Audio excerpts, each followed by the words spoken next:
قل هل يستوي الذين يعلمون والذين لا يعلمون إنما يتذكر أولو الألباب.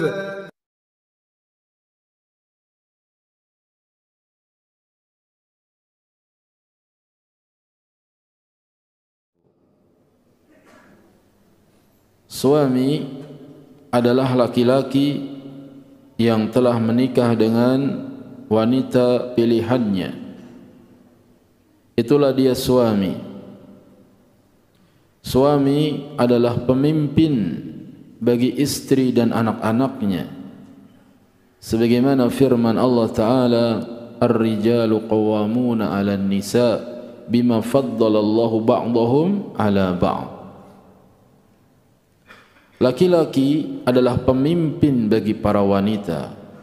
Jadi suami adalah pemimpin bagi keluarganya dengan kelebihan yang Allah Ta'ala berikan atas sebagian mereka kepada sebagian yang lain. Sehingga seorang suami adalah yang memiliki kelebihan yang diberikan kepada istrinya. Oleh karenanya, tatkala Nabi SAW ditanya oleh sahabat tentang apa sih kewajiban seorang suami kepada istrinya, Nabi SAW sabdakan, an tut'imaha idza ta'imta wa an taqsawha idza iqtasaita wa la tadribil wajha wa la tuhabbik wa la tahjurna illa fil bait. Kata Nabi SAW, kewajiban seorang suami kepada istrinya adalah engkau memberi makan sebagaimana yang engkau makan, engkau memberi pakaian sebagaimana yang engkau pakai. Tidak boleh engkau memukul wajahnya, tidak boleh engkau menjelek-jelekannya, dan tidak boleh menghajarnya kecuali dia di rumahnya. Inilah suami yang sebenarnya. Yani suami-suami yang tahu tanggung jawab terhadap istri dan anak-anaknya. Semoga kita menjadi suami yang bertanggung jawab. Yang pertama, memberi makan sebagaimana yang engkau makan. Ini menunjukkan kewajiban suami mencari nafkah untuk menafkahi istri dan anak-anaknya dan membiayai kehidupannya. Kalau zaman dahulu cukup makan dan pakaian, akan tetapi sekarang butuh biaya sekolah, butuh biaya kesehatan dan lain sebagainya. Ini tanggung jawab seorang suami. Maka seorang suami dia wajib berusaha keras untuk mencari rizki, dan Allah Subhanahu wa taala jamin akan diberi rizki asal dia mau berusaha. Berangkat pagi, pulang sore mencari rizki, lelah dan capek, itulah laki-laki. Nabi SAW bersabda, "Lau annakum tatawakkaluna 'ala Allahi haqqa tawakkulih, la razaqakum kama tarzuqut tayr tahtu khimasan wa taruhu bitana." Sekiranya kalian bertawakal kepada Allah dengan sebenar-benarnya tawakal, niscaya kau akan diberi rizki sebagaimana Allah memberikan rizki kepada burung. Burung berangkat pagi dalam keadaan lapar, pulang sore dalam keadaan kenyang. Maka seorang suami hendaknya dia bangun pagi, salat subuh, kemudian setelah itu dia bertebaran di muka bumi mencari nafkah. Niscaya Allah Ta'ala akan berikan kepadanya rizki. Kenapa harus diawali dengan salat subuh? Karena ibadah itu mendatangkan rizki. Allah Subhanahu wa taala firmankan, "Wa ma khalaqtul jinna wal insa illa liya'budun." Tidaklah aku ciptakan jin dan manusia kecuali untuk beribadah kepadaku. Apa selanjutannya? Ma uridu minhum min rizqi wa ma uridu ayyut'imun. Aku tidak menghendaki dari mereka rizki dan aku tidak menghendaki dari mereka untuk diberi makan. Innallaha huwar razzaqu dzul quwwatil matin. Sesungguhnya Allah itu adalah Ar-Razzaq, zat pemberi rizki yang memiliki kekuatan yang kokoh. Oleh karenanya salafus saleh ketika ditanyakan, "Ya Syekh, harga-harga mahal, barang-barang naik harganya. Apa jawaban mereka? Aku tidak peduli. Sekiranya sebutir beras harganya 2.300.000 rupiah. Selama aku beribadah kepada Allah, pasti Allah akan berikan rizki. Jadi sekiranya harga sebutir beras 2.300.000 rupiah. Nah, mereka mengatakan sekiranya sebutir gandum harganya 1 dinar. Dinar itu 4/4 gram emas. Kalau 1 gramnya 500.000 rupiah, berarti kali 4 tambah 1/4 berapa? 2.200.000-an. Tidak peduli. Yang penting beribadah kepada Allah. Maka orang-orang yang beriman kepada Allah tidak pernah takut menghadapi masa depannya. Selama dia beribadah kepada Allah, pasti Allah akan memberikan rizki kepadanya. Yang kedua, Nabi mengajarkan kepada para suami agar engkau memberi pakaian kepadanya sebagaimana yang engkau pakai. Laki-laki berpakaian untuk menutupi auratnya, padahal aurat laki-laki dari pusar sampai lututnya. Sedangkan itu saja yang cuma dari pusar sampai lutut, ternyata kita tidak berpakaian hanya sampai pusar sampai lutut, tapi kita tutup seluruh tubuh kita. Makanya kewajiban bagi para suami untuk menutup istrinya lebih ketat lagi, karena aurat wanita seluruh tubuh kecuali muka dan telapak tangan. Maka berdosa para suami, para ayah yang membiarkan istrinya keluar rumah tidak memakai jilbab, membiarkan anak gadisnya keluar rumah tidak berbusana muslimah, itu berdosa. Karena Nabi ajarkan agar engkau berikan pakaian kepada istrimu sebagaimana yang kau pakai. Kalau kau tutupi auratmu, begitu juga aurat istrimu harus ditutup. Dan itu ada syarat-syaratnya. Dan jilbab itu adalah perintah Allah Subhanahu wa taala, bukan kebudayaan Arab. Allah taala dari langit 7 diturunkan firman-Nya, "Ya ayyuhan nabi, qul li azwajika wa banatika wa nisa'il mu'minin yudnina 'alaihinna min jalabibihin, dzalika adna ay yu'rafna fala yu'dzain, wa kana Allahu ghafurar rahima." Wahai Nabi, katakanlah kepada istri-istrimu, kepada anak-anak perempuanmu, kepada wanita-wanita kaum mukminin, hendaknya mereka mengulurkan jilbab-jilbab mereka ke seluruh tubuh mereka. Yang demikian itu lebih mudah untuk dikenal dan mereka tidak diganggu. Dan Allah Maha Pengampun lagi Maha Penyayang. Jadi wajib para ayah, para suami menyuruh anak gadisnya, istri-istrinya agar memakai busana muslimah. Ini tanggung jawab seorang suami yang apabila dilalaikan, maka dia akan memikul bebannya di hari kiamat. Kullukum ra'in wa kullukum mas'ulun an ra'iyatihi. Setiap kalian adalah pemimpin, setiap kalian akan dimintai tanggung jawab atas yang dipimpinnya.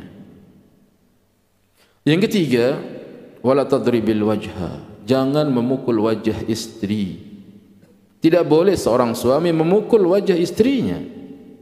Marah seberat apapun kemarahan kita, hendaknya kita jauhi memukul. Sejelek-jelek laki-laki adalah yang gampang memukul, ringan tangannya. Tidak boleh. Dan itu laki-laki pengecut yang memukul wanita, karena dia beraninya sama perempuan. Laki-laki yang gagah, laki-laki yang pemberani, dia pantang memukul wanita. Laki-laki yang gagah tidak mau memukul istrinya. Pukulan dalam Islam diperbolehkan setelah melalui beberapa tahapan. Apabila istri kita nuzuz, durhaka kepada suami, maka hendaknya yang pertama dinasihati. Dari nasihati yang pelan, nasihatin yang tegas. Masih juga dia membangkang, maka pisah tempat tidur.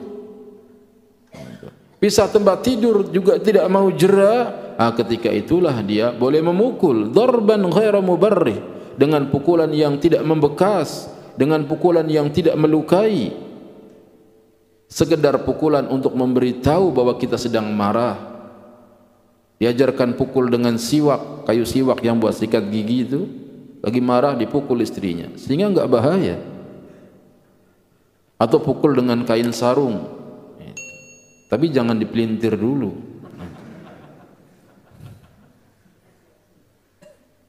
Orang dipukul pakai sarung bisa meninggal. Kok bisa? Sarungnya ada batunya.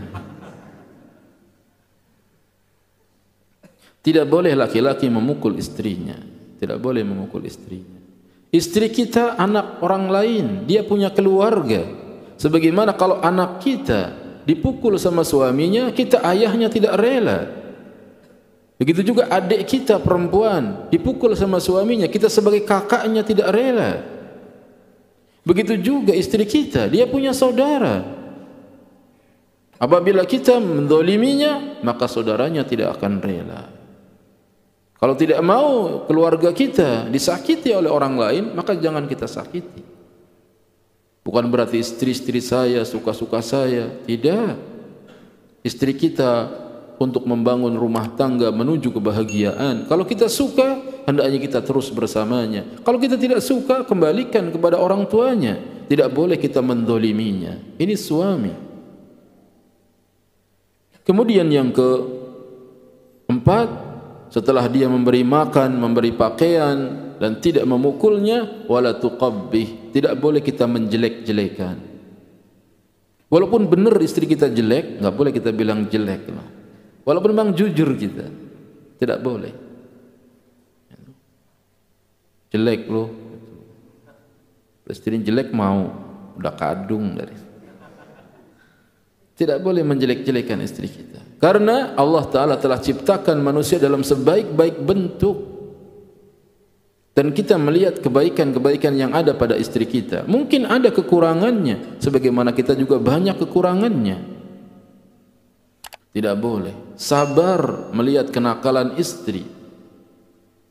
Kisah yang tidak ada riwayatnya, tidak ada sanadnya, disandarkan kepada Umar bin Al-Khattab radhiyallahu anhu. Dibawakan oleh Imam Az-Zahabi dalam Al-Kabair bahwasanya ada seorang yang dimarahi sama istrinya,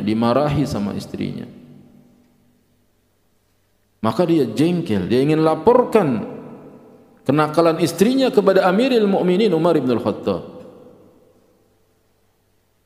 Datang ke rumahnya khalifah, diketuk pintunya, diucapkan assalamualaikum. Tidak ada jawaban. Diulang lagi sama sahabat Badui ini, assalamualaikum. Tidak ada jawaban. Sayup-sayup terdengar dari rumahnya Umar. Ternyata Umar sedang dimarahi sama istrinya. Dan enggak terdengar jawaban Umar. Umar diem dimarahin sama istrinya, enggak ngomong, enggak apa-apa. Maka kata sahabat Badui ini, Umar saja yang gagah begitu, dimarahin istrinya diem, apalagi saya. Maka langsung sahabat Badui balik badan, mau pulang, lemes dia. Umar sebenarnya dengar suara salam. Maka dia pun mengejar pintu. Ketika dibuka pintu, melihat sahabatnya balik badan, dipanggilnya, wahai saudaraku, ada apa engkau datang kemari? Maka datang lagi sahabat Badui mengatakan, ya Amirul Mukminin, sebenarnya saya datang ke sini untuk mengadukan tentang istriku yang suka marah-marah. Saya sering dimarahi oleh istriku. Ternyata engkau sendiri lagi dimarahin oleh istrimu. Maka saya berpikir Umar aja yang gagah dimarahin istrinya diem, apalagi saya. Apa kata Umar bin Al-Khattab? Begitulah aku sabar dengan kenakalan istriku, karena dialah yang mengandung anakku. Dia yang melahirkan anakku antara hidup dan mati. Dia juga yang masak untukku, merapihkan rumahku. Semua kebutuhanku dia yang mengurusinya. Maka aku pun bersabar dengan kenakalannya.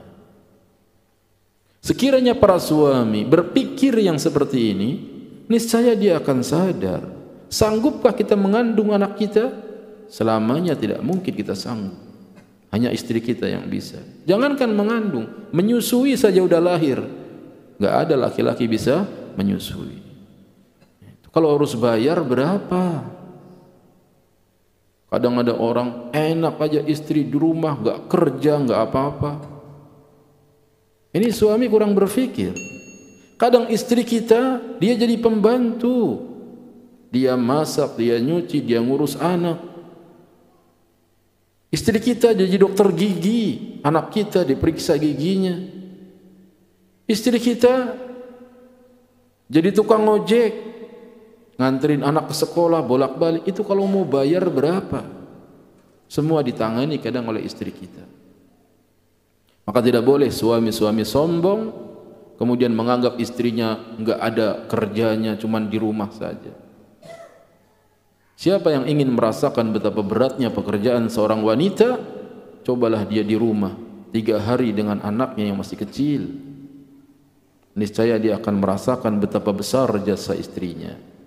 Begitulah seorang suami, wala tuqabbih, tidak boleh menjelek-jelekannya. Wala tahjurna illa fil bait, dan yang kelima tidak boleh menghajarnya kecuali di rumah. Di antara maknanya, apabila seorang suami marah kepada istrinya, kemudian menjatuhkan talak, tidak boleh begitu ditalak langsung diusir, pergi kamu dari rumah. Tidak boleh. Tapi diberi kesempatan dia sampai 3 kali suci, tinggal bersama suaminya, karena dimungkinkan untuk bisa rujuk kembali.